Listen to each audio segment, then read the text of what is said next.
Welcome everyone to the Adversity to Advantage podcast. I'm very excited today. We have got Tony Loyd. Now he's got quite a story. We're already getting all lost in getting to know each other, which has been so much fun. Tony, welcome to the show. Thanks for having me, Petra. No problem. I'm excited to have you on the show. So give our listeners just a little bit of context, a little bit of background to you, and I guess what's led you into what you're doing today. Right. So I was, well, depends on where you start. It's always hard to define yourself, right? Because you are so many people, right? But I think I am who, yeah. Right. But I think the things I'm known for is I was a Fortune 500 executive with some global brands that people would probably recognize. I left that career and started my own company. The company is called Culture Shift Company. So it's about how do we shift the culture, and that's personal culture, family culture, et cetera. And then I have a podcast called Social Entrepreneur. I'm a best-selling author. I'm a TEDx speaker and those kinds of things. And the way that I bring all that together is I say, I help purpose-driven business leaders to thrive so that they can connect and contribute more. No, I mean, that's quite a statement in itself, isn't it? And It is. but also quite a shift from what the Right. stereotype of what a Fortune 500 exec might look like, or what that approach might be to what you're talking about now. And before we go into that, the kind of journey, because I'm fascinated by that, I'd love to get some context to what was it like growing up for you? Like were you always, I don't know, how does somebody from university or as a teenager go, I want to work for a Fortune, I want to be an exec?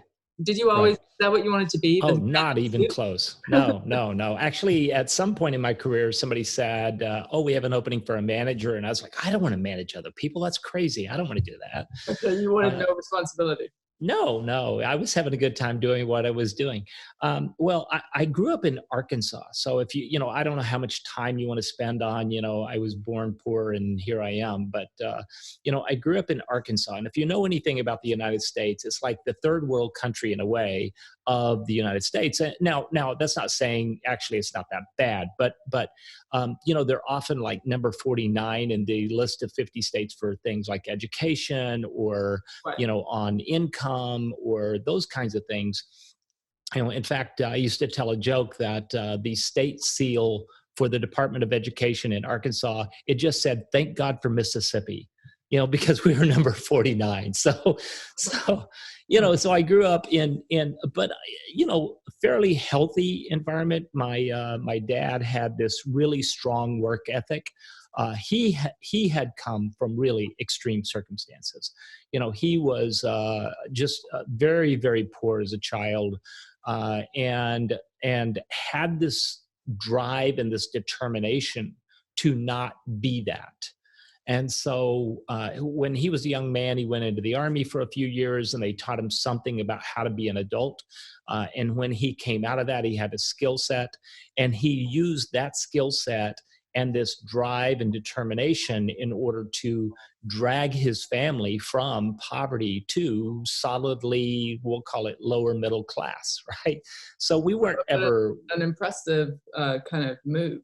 It is. And reflect on where people came from in that way, yeah. Right. It is, and I admire that about him, right? So I really love that about my father and who he was. He also, because he was so strong and all that, he also was angry, and there were some other things like that go with that personality type. My mother was just this, and is this big-hearted, kind person. I'm 60 years old, or 61 now, and so I remember when in Birmingham, Alabama, there were these protests. And the police met these young Black protesters with fire hoses and dogs, German shepherds, to attack these young Black children who were protesting for civil rights. And so my mother would make sure I'm in front of the television watching the news, and she's narrating over my shoulder saying, look, this is what they're going through. This is what the struggle is about. This is what they're trying to achieve. This is why this is important. And these are kids not much older than you. And so that was her. So I grew up with this sort of combination of this iron-willed father who was like driving and determined, and my mother who she was just as iron-willed, but she was iron-willed in this very progressive kind of way. So those two things in my background really shape a lot of who I am. Do you think, what did that give you? Because with that kind of contrast, people could turn out super balanced, or clear one way or the other, or probably a little bit of both. Like, ooh, Right. try this on for size and move Right. somewhere else before finding some kind of balance. I mean, Right. a lot of the premise of this podcast is around resilience. And Right. is it something we're born with, or do we Right. develop it? And I'm curious what that parenting maybe gave you. Yeah, I think, well, there's so many things, but I mentioned that my father was, he was angry and he was violent, and like the worst sentence in the world was, "Wait till your father gets home." Right? It's like, oh my God, no, so from that really, and I was the third child, and so violence is passed down. Right. So my older brothers would learn violence in the home and they would pass it down to each other. And then I was at the bottom of the rankings. And so I caught it all, So there was a part of me that I had to learn how to be within a crazy environment. And again, I don't want to overemphasize I came from this broken home and is all terrible and all that. I think I have a lot of privilege, and especially as over time, I've interviewed people from all over the world, or I've traveled all over the world and seen what real extreme poverty looks like, or what real violence looks like. Sure. So I don't want to overemphasize that, I grew up poor, or I grew up in this horrible circumstances. But I do think that there was enough of that in my home that it taught me something about how to hold a little tiny space for me. And that no matter what was happening around me, that I was okay. So you sort of learned to sit with yourself, to teach yourself that things were okay, not so that inner resilience, Yes. rather than needing to get it from outside. Right. Well, if that's the message you received, I probably lied then, because I will say there's a lot of me that learned to get along by pleasing others. Right. Got it. And the radar is always out. I'm always looking what's happening around me. Yes.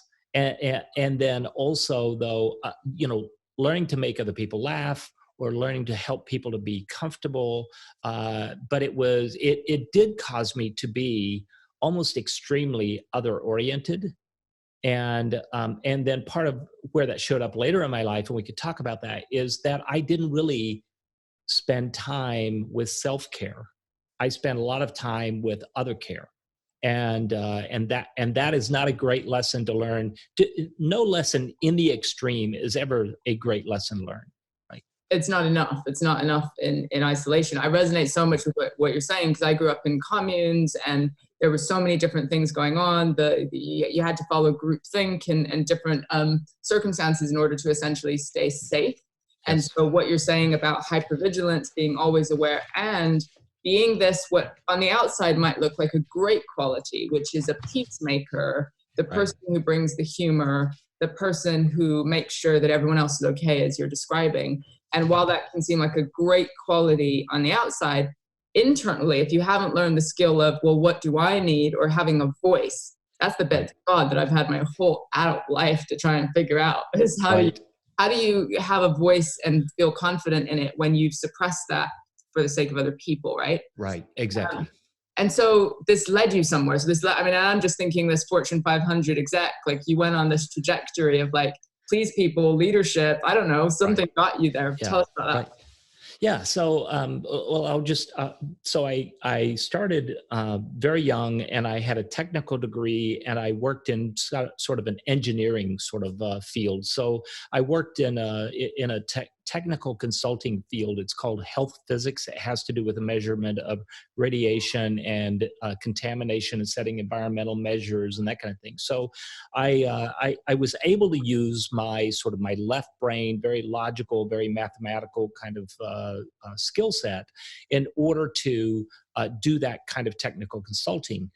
But I also was like my dad. I was very ambitious. Not ambitious as in I want to crawl over you to get somewhere, but this desire to improve in life. I had this strong growth mindset. And so I was a constant reader, a constant consumer of content. And one of the things that I would do is I would look for the next opportunity. And one of the opportunities that came along was somebody said, we need somebody to teach the things that you do. And so I landed this role where I started, in a corporate setting, teaching other people these skill sets that I had around, or using the skill sets that I had to teach people around things around technical content. But what that did was it helped me to explore then is how does one learn? And then I started in more of an instructional design perspective. So I started teaching people how to teach, which then led to sort of like, okay, well, we're teaching people how to learn, but really that's not the business we're in. How do we teach people to improve? Like if you're in a corporate setting, how do you create performance improvement? Not just, we completed a training program. Checking the box and completing a training program really isn't performance improvement. It is one skill set in possibly how one goes about improving performance. So those things sort of went hand in hand, and along the way I was picking up certifications and a degree and all these other things to just sort of figure out, how do humans thrive? How do humans become better at the thing that they do? And I was doing consulting work with a lot of companies around, how do you take your training department and flip that into a performance improvement department? And that training is just, it's like, if people often say we have a training problem, and that's like saying I have an aspirin problem, right? You don't say I have an aspirin problem, you say I have a headache. So there's a thing I want to solve. How do I solve it? Training is one of those pieces. So I was helping corporations to do this sort of thing. I was doing it as a consultant. I called on a company called John Deere, and John Deere makes, they're most famous for their agricultural equipment, green tractors, and but they also make construction equipment and consumer equipment, and they have a global presence. They sell OEM parts. They create engines and transmissions and things. They sell them around the world. And so it's a global company, great, exciting company, and they recruited me in. And when they recruited me in, they gave me an opportunity to do basically anything I wanted. It was, I want to stop for a second because I want to give you a chance to jump in, but I'll just, kind of leave us here that in my interview, going into this Fortune 500 company, this company, John Deere, the president of the company asked me a question. He said, so what do you do? And I said, well, and I had sort of built this little table in my head. And so I said, your job description says this, and I have this experience, and your job description says that, and I have this experience. And he just stopped me in the middle of a sentence. He goes, wait a minute, I didn't ask you what my job description says. I asked you what you can do. And I was like, well, that's a completely different question, isn't it? And so, I just gave him an honest answer. I just said, look, if I'm looking at your company from the inside out, here are the things that I see as opportunities for growth and to, become more customer centric and to build your content and share it around the world. And, there are these ideas. And so when I got finished saying all that, what he said to me was, look, when you come to work for us, and this isn't a question of if you will, when you come to work for us, if you can do it, don't ever be limited by your job description. Whew. And so I went, okay. Yeah. Yes. Yeah. So that was how I went from sort of this technical background to a consulting background to beginning my career within a Fortune 500 company. And so that sounds thrilling. Like that sounds exciting. It's almost like they've noticed you, you've been seen, right, for your capabilities and been given a fucking big opportunity, right? But I know, having been in certain opportunities myself, that usually we have almost equal parts excitement versus total terror right? Right. Often. That's just my experience. Right. Right. But I'm wondering what like the external, how that compared to maybe the internal experience of some of this. Right. Right. I think that there were so many things happening at the same time. So one, I was really excited about the whole world of startups. Now, keep in mind, this was about 1998, Okay. and the dot-com bubble had just started growing. And around 2000, 2001, it eventually popped. But this was when people were, and I'm using air quotes with my fingers here. So for people who can't see it, we were saying things like the information superhighway, right? Or the World Wide Web. And so it was like there was this new mind-blowing idea about how one goes about with business and how one reaches customers and internal employees and global employees that are scattered all around the world. And there was this new idea really about these fast growing internet-based startups. And so what we ended up doing there was we ended up introducing the idea of a corporate university that lived online, which today, everybody goes, yeah, of course you would. But at the time, this was so breakthrough. This was so revolutionary. It was so just mind blowing. And so the level of pushback and conflict, and there were people who were dug into positions for their entire lives that this was going to disrupt their lives. And so all those things were happening while at the same time, I'm like, I have no idea what I'm doing, but I am full of energy. I am surrounded by smart people. We can figure this thing out. And I'll tell you the perfect analogy for this. In the first Indiana Jones movie, there's a scene where like the Ark of the Covenant is in the back of this truck, and the truck is driving away and is going to Cairo. And so Indiana Jones, he yells to his friends. He goes, you get to Cairo. I'm going to follow that truck. And they said, what are you going to do? And he jumps on this horse and he goes, I have no idea. I'm making this up, right? So that's really the world I was living in. I was living in this world of chaos and conflict and unknown and, a little bit of an imposter syndrome, because I'm going, I don't know what I'm doing. And I'm just making this up, but I'm saying it with confidence and people seem to be responding. So let's just go do this crazy thing. And there is something beautiful about a big, crazy idea that it builds energy around itself. And by sort of living in that world of the unknown and the possible, it really helped the company to go through this breakthrough thing. Now, again, I just want to emphasize this one thing, though, before we go any further. I am not sponsored by John Deere. They may tell that story differently than I do. I am not their brand representative. So, I'm just telling the story from my perspective.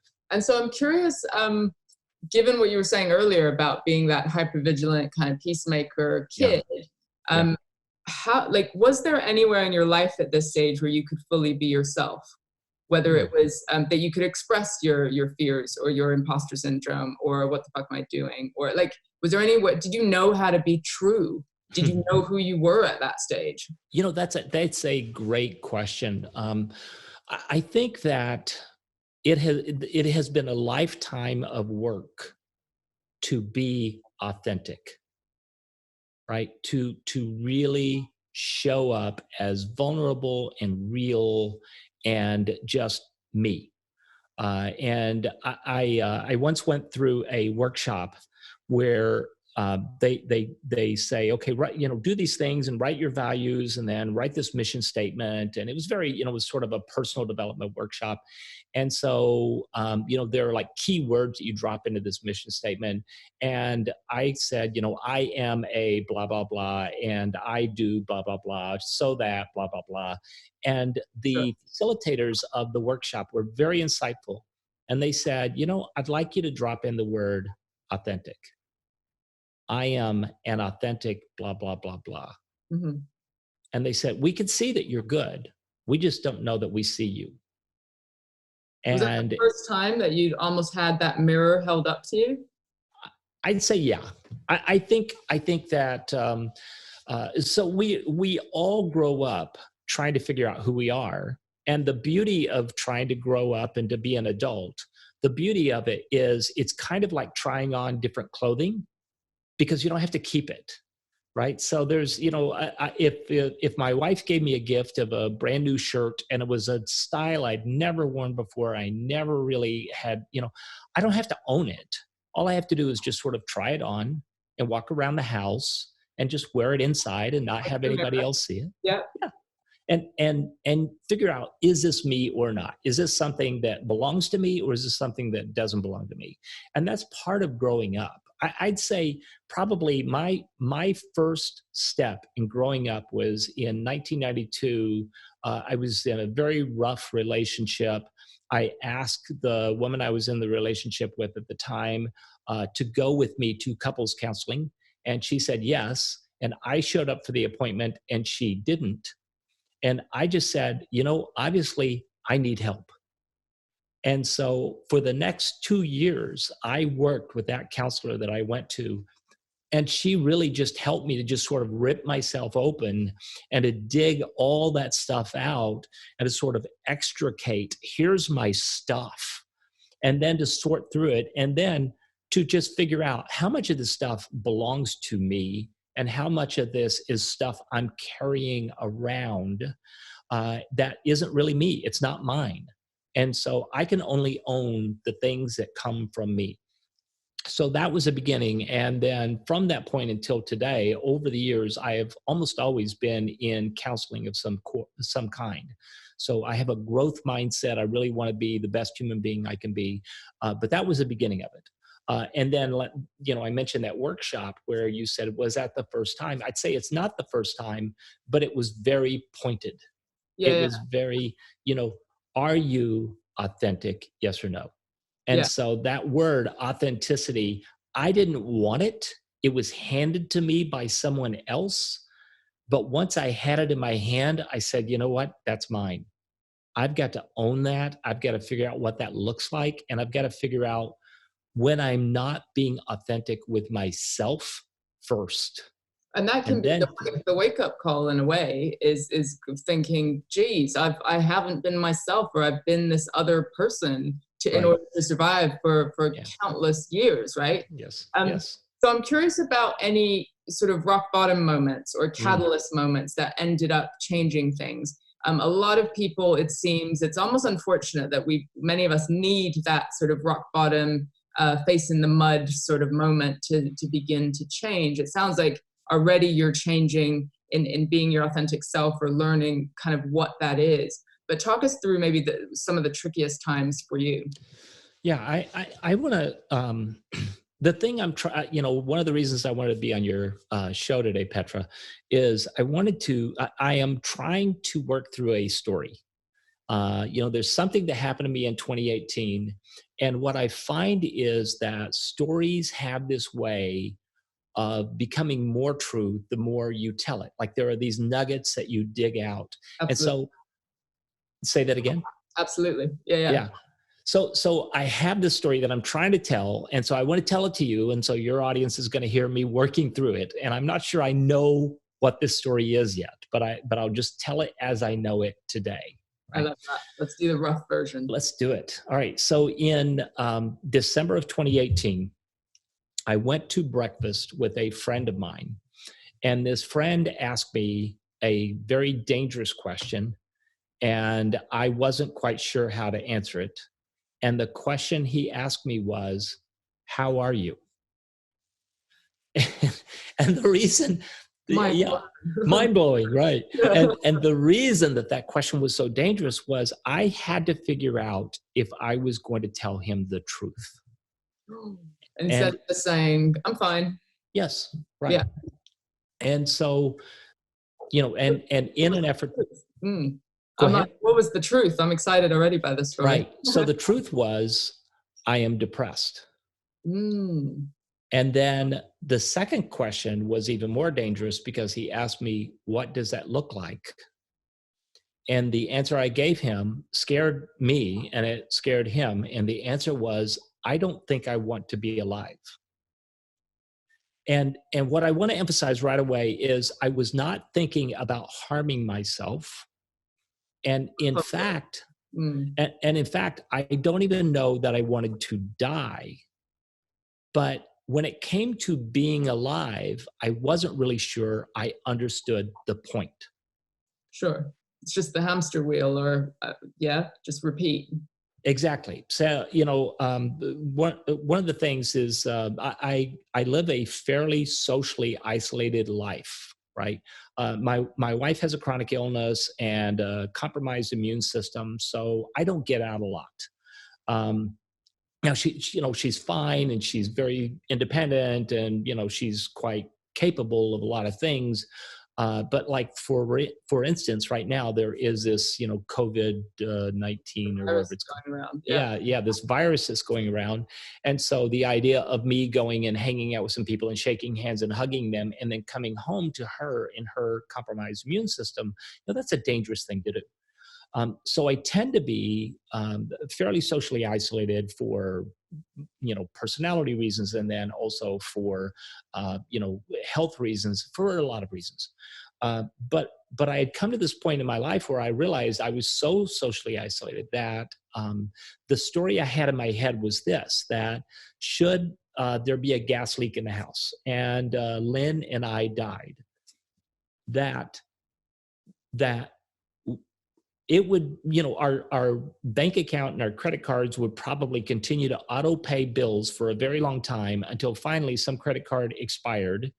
And then some poor police officer would come to my home for a welfare check and knock on the door and find out that we didn't answer, and then come inside and find our bloated bodies. And then, but our dog would probably be fine because he could feast on our bloated bodies. But, so that's the story that's in my head. Obviously it would be a closed casket funeral, but, so So that's the story in my so head. you're catastrophizing the idea that the isolation piece, that nobody Yes. would kind of come and seek us out because that's not the Right. lifestyle that we have. Right. Right. But Which, how did that make you feel? How does that story make you feel? well, anxious, Mm, and depressed. But when Michael asked me, and I think this is an interesting point, when he asked me, "Why do you think that you are depressed?" I gave him the answer that doctors and psychologists have given me over the years when I've gone through cycles of depression. Well, my brain is broken; it doesn't produce enough serotonin, and obviously I need to boost my serotonin, and I will be better. and it's just the way it is. Yes. And so Michael challenged me on that. He said, "Do you mind?" Well, actually, he didn't push back too hard. He just said, "Do you mind if I send you something?" And I said, "No, I don't mind." And what he sent me was some information about a guy named Johann Hari, and he wrote a book called Lost Connections. Yep. And Yes.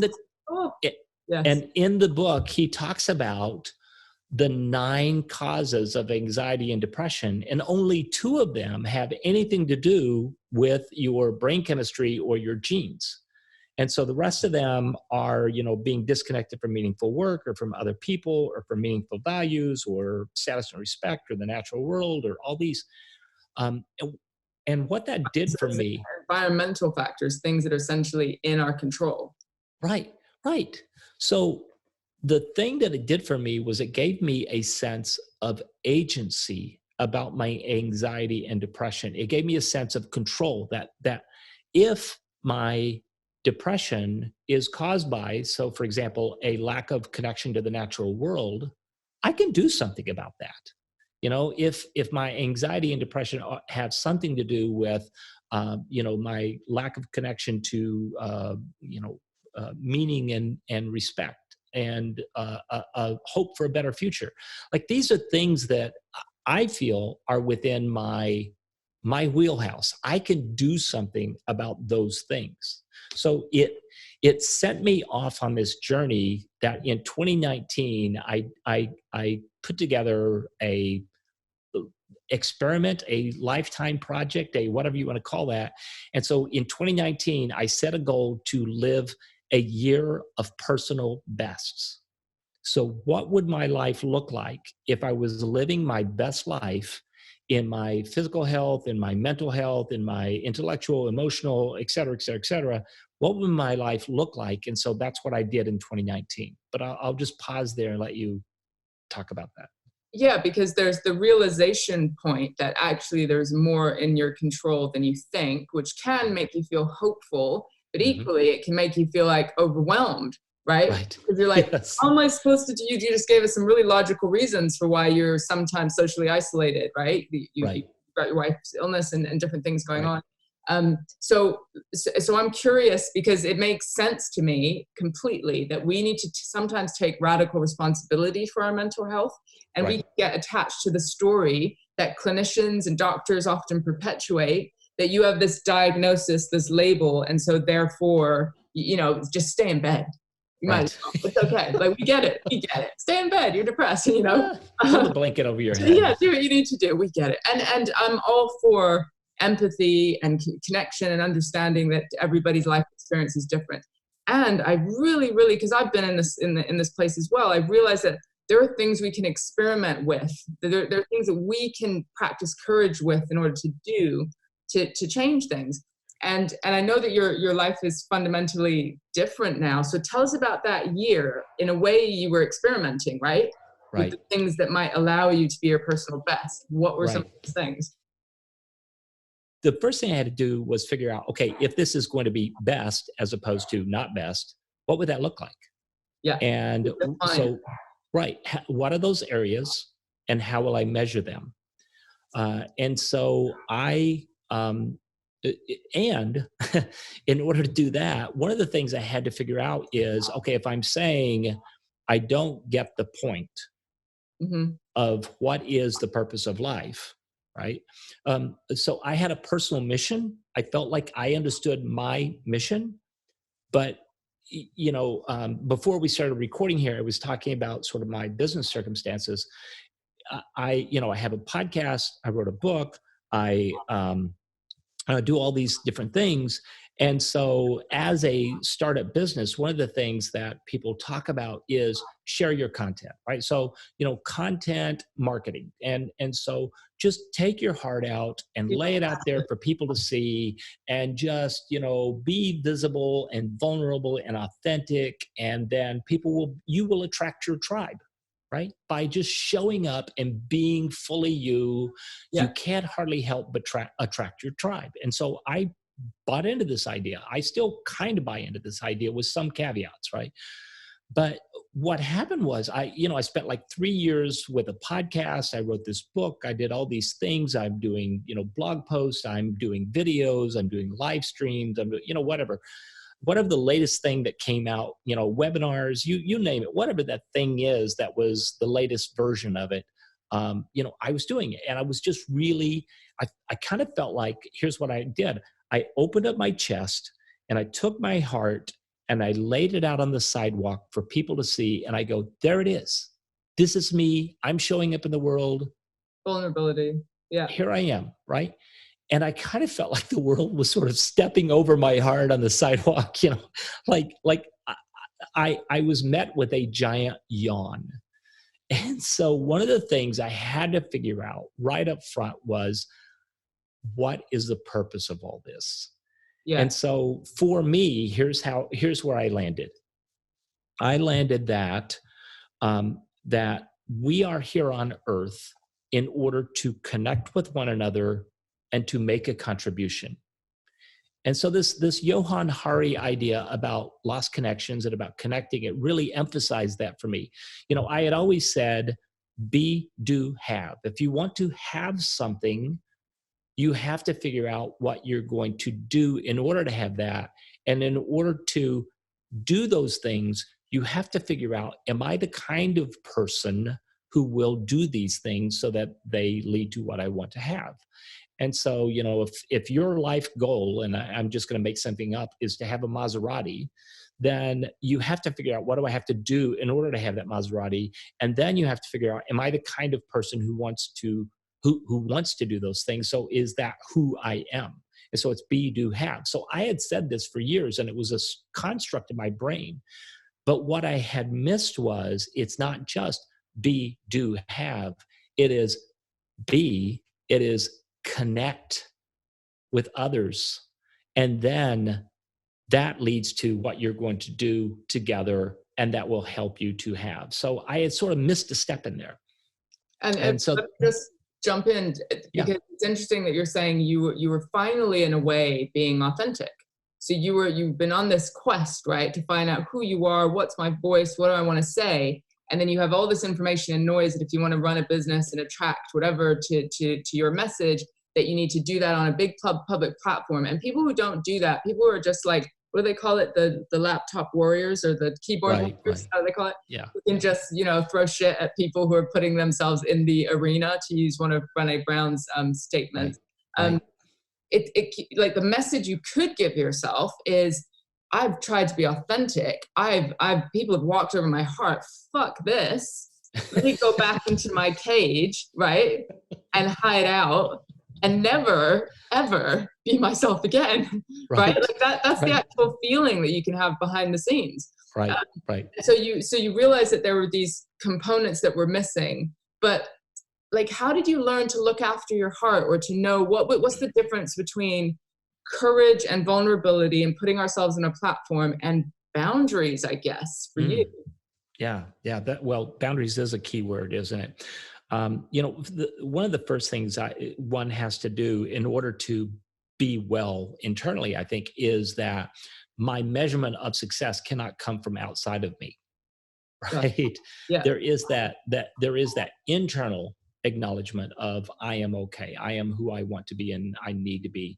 But I think to kind of use the framing that I've come up with for me, I say that we're here on earth to connect with others and to make a contribution, but one cannot connect and one cannot contribute if you are not practicing self-care.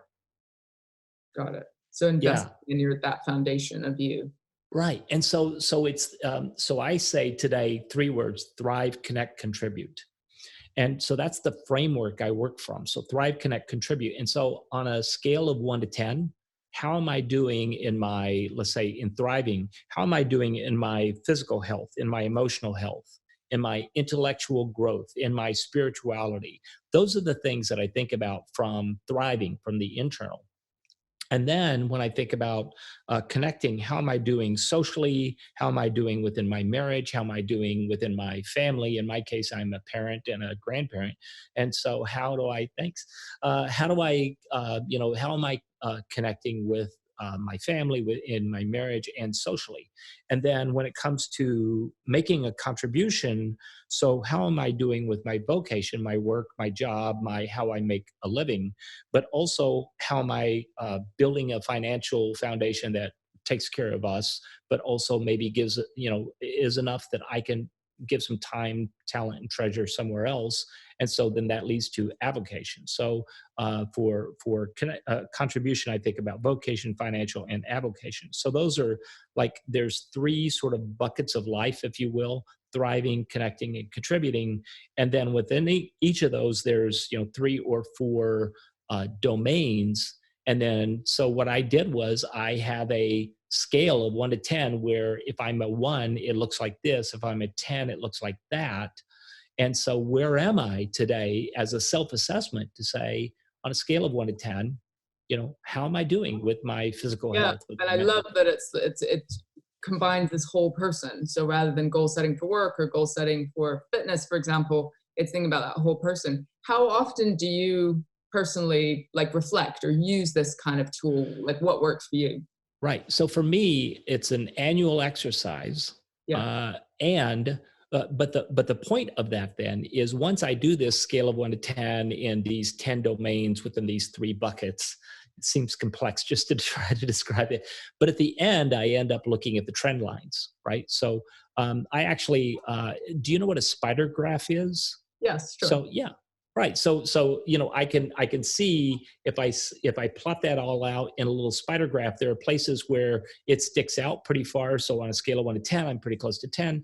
But there are these other places where on a scale of 1 to 10, I'm a 5 or a 6. And so I can see the flat places, the short places on that graph. And so then I can make a plan.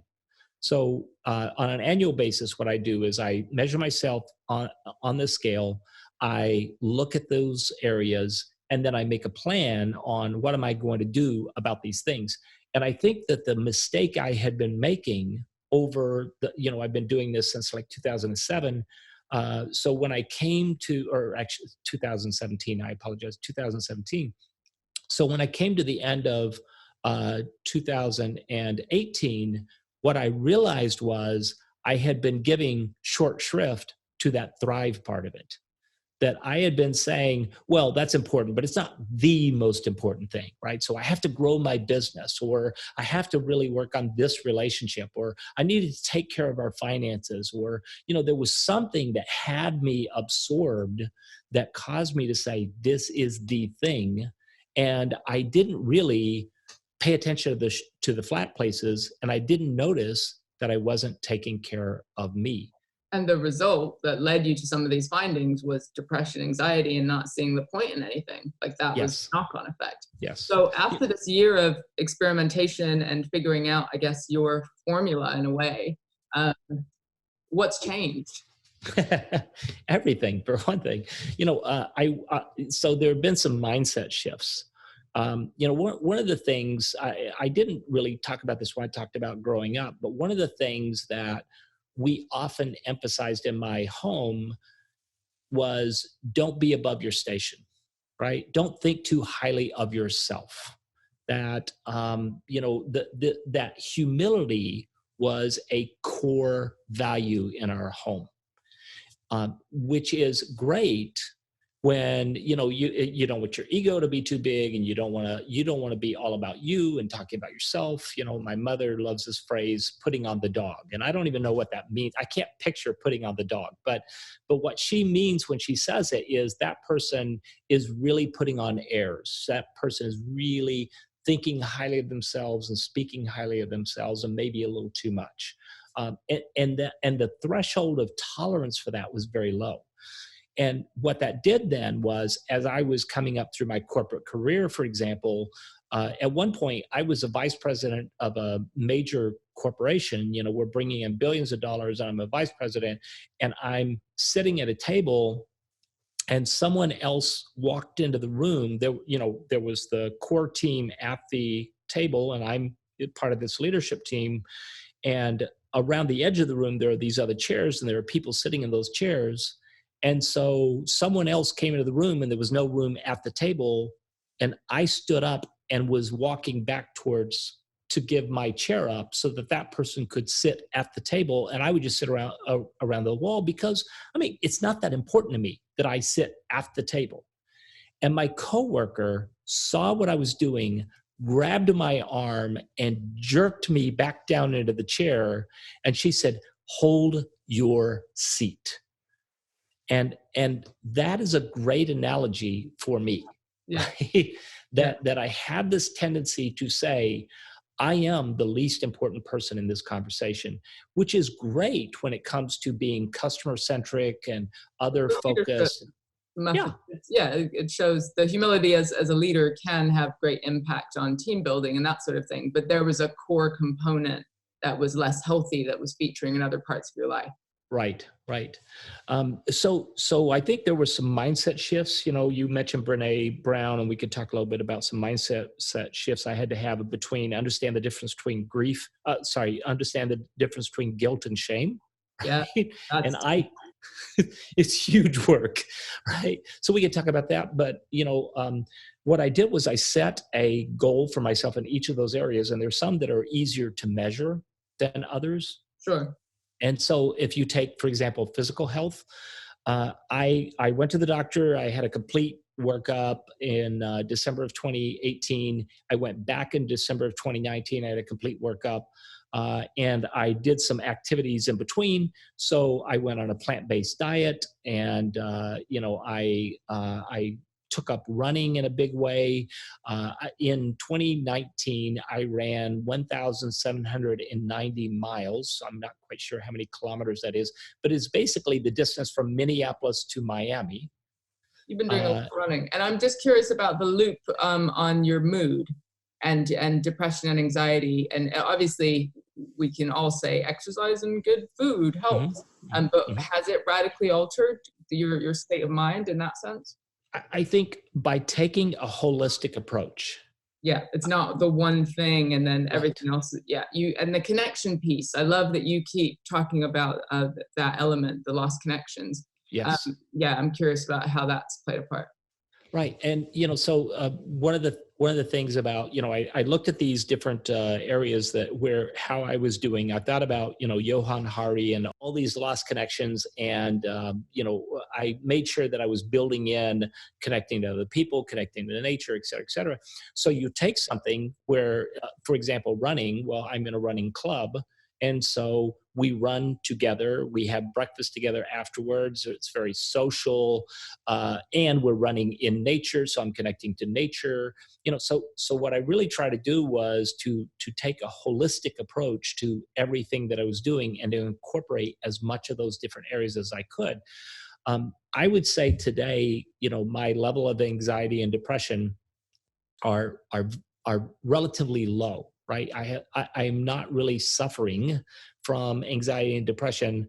I really feel like I had some breakthrough moments during this year where it's like I would say, Petra, I would say primarily a lot of it was I did all these things, but it was the mental shifts that I had along the way that really helped me to have breakthrough moments. Absolutely.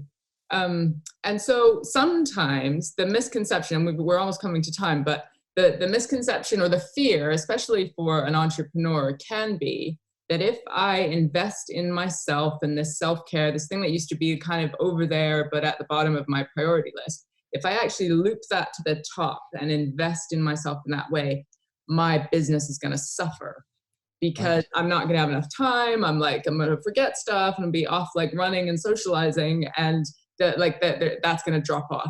Like, what's Yes. your experience just as far as the impact of your business by readjusting your priorities?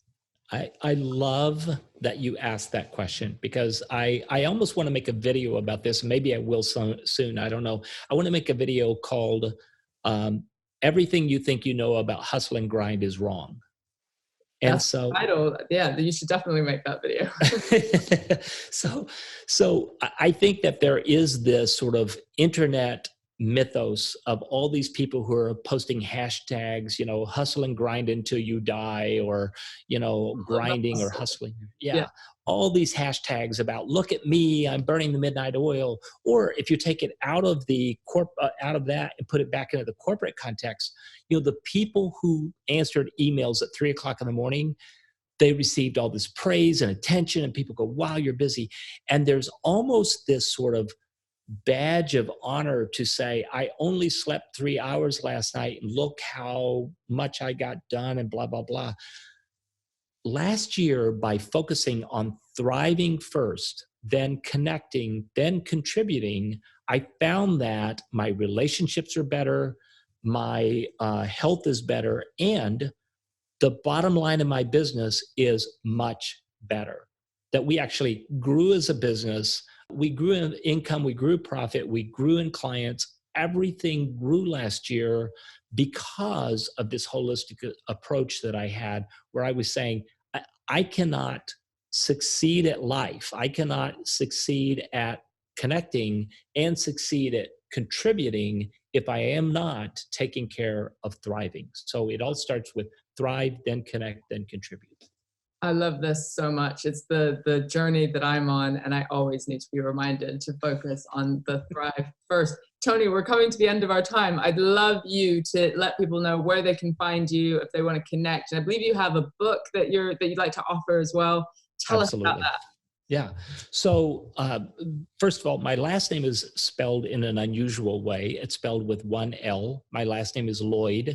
And so if people go to TonyLoyd.com, but they have to spell it TonyLoyd, TonyLoyd.com, they can find me and more information about me and what I do. But I'm so grateful to you, Petra, for having me on the show. What I want to do is if people will send me an email, and they just have to send it to Tony@TonyLoyd.com, I will send you my book. My book is called Crazy Good Advice, 10 Lessons Learned from 150 Leading Social Entrepreneurs. It's a bestseller on Amazon. Right now, you could go to Amazon, and for here in the U.S., I think it's like $19.99. It may be on sale for $14.95, whatever, in U.S. dollars. They can go to Amazon, they can order it, or if they will just send me an email, I will send it to them for free, but I'd like them to mention Adversity to Advantage in the email and just ask for the book, and I will be happy to send it to them. That's so amazing. Thank you. We will put all of that into the show notes, especially the spelling of your name, so people get that right, and so that they can find you. Tony, thank you so much for your time. I've learned so much. I really appreciate you coming on the show. Thank you, Petra.